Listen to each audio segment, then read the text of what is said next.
Welcome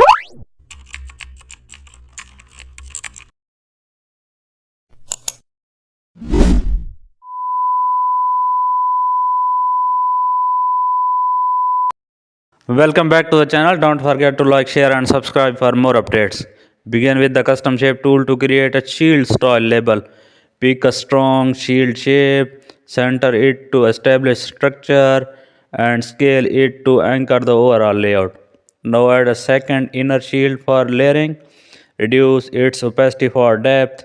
Give the main shield a bold fill. Apply a clear stroke and align both shields symmetrically.